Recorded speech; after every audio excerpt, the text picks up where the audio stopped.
Concept formation according to psychology अगर हमें answer करना है in only 50 to 60 words, because it is the question of section C from paper number 2 concept formation. So I have done it in just 1.5 page because 50 words तो आपके half page में ही आ जाते हैं वैसे, बट आपको ही लगता है कि जब घर बैठे असाइनमेंट लिख रहे हैं तो क्यों उसको आधे पेज में लिखें. So it's better to write so that you also understand and फटाफट करना है तो आप 50 पेज मतलब लास्ट मिनट करोगे अगर सितंबर में, या फिर जो बच्चों को जनवरी में देना है वो दिसंबर में करेंगे तो आप हाफ पेज भी लिख दोगे तो it will be 60 words. But I have written in 1.5 word. मैं आपको जस्ट एक्सप्लेन कर रही हूँ इस वीडियो में बिकॉज डिस्क्रिप्शन में ऑलरेडी आंसर रिटन है. आप उसमें से चाहें जितना शॉर्ट करके लिखना चाहें तो आप एग्जाम्पल स्किप कर देना, ठीक है. आपका वही हाफ पेज में आ जाएगा, मतलब हाफ से थोड़ा सा ज्यादा पेज में. कॉन्सेप्ट फॉर्मेशन का बेसिक एक्सप्लेनेशन ये है कि कैटेगराइज करना. जो बच्चा है वो हम जब बच्चे होते हैं तो हम दुनिया को कैसे समझते हैं, हम कैसे समझते हैं कि ये मेरी फैमिली है और ये मेरी फैमिली नहीं है, ये वाइल्ड एनिमल है, ये डोमेस्टिक एनिमल है.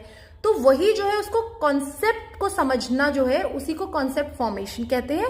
उसी को पूछा गया है और उसको एक्सप्लेन करने का तरीका ये है.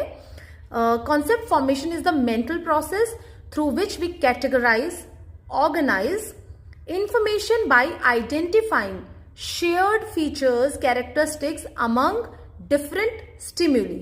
Okay?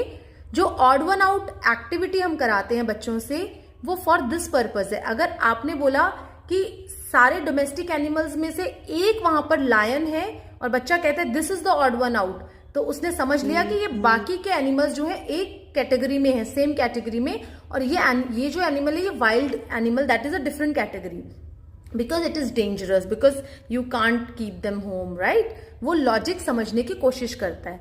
Also for an example अगर सिमिलर ट्रेट अगर हम इस तरह से करें कि अगर आप बच्चे को डॉग्स दिखाते हो, लेब्राडोर, जर्मन शेपर्ड और any other dog, Pomeranian, right, या पिटबुल, उसके अकॉर्डिंग वो डॉग्स हैं फिलहाल, जब तक उसे पता नहीं है कि there are different categorisation further in the category that is dogs, in the community that is dogs. Okay, so that is what is concept formation, जो कि धीरे धीरे होता है.